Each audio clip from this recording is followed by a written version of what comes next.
আসসালামু আলাইকুম বন্ধুরা। আজ আমি আপনাদের সাথে শেয়ার করব খুবই মজাদার একটি রেসিপি, মিনার কাপ মাছ ভুনা। মাছটাকে আমি প্রথমে কেটে ভালো করে ধুয়ে পানি ঝরিয়ে লবণ, হলুদের গুঁড়ো এবং মরিচের গুঁড়ো দিয়ে মাখিয়ে 5-10 মিনিট রেখে দিব।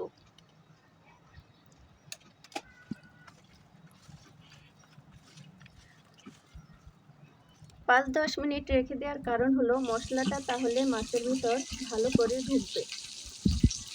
এরপর আমি মাছগুলোকে হালকা ভেজে নিব।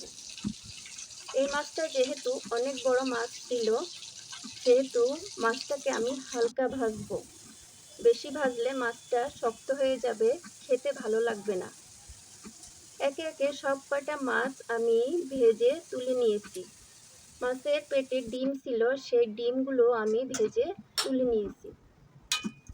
এবার আমি মশলা কষিয়ে মশলায় পরিমাণ মতো পানি দিয়ে এখন দিয়ে দিব আগে থেকে ভেজে রাখা মাছ এবং ডিমগুলো।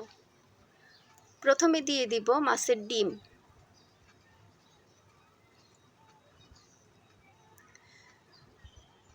সবগুলো ডিম দিয়ে একটু নেড়ে চেড়ে দিব। এখন দিয়ে দিব মাছগুলো।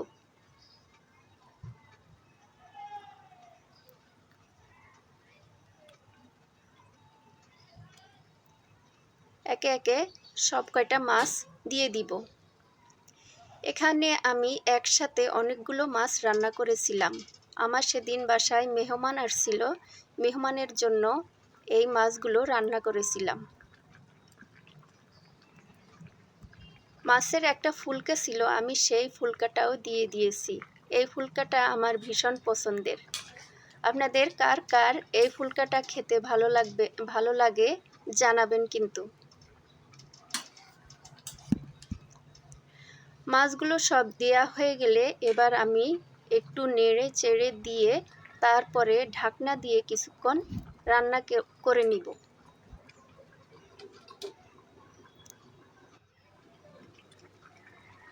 কিছুক্ষণ রান্না করার পর এবার ঢাকনা উঠিয়ে আবার নেড়ে দিব। নিচে কড়াইতে যেন মশলা না লেগে যায় সেই দিকে খেয়াল করব।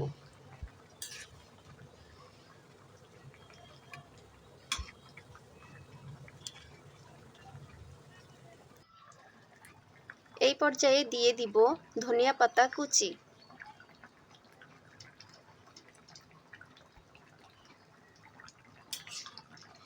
এবার একটু নেড়ে চেড়ে ধনিয়া পাতাটা মিশিয়ে দিব।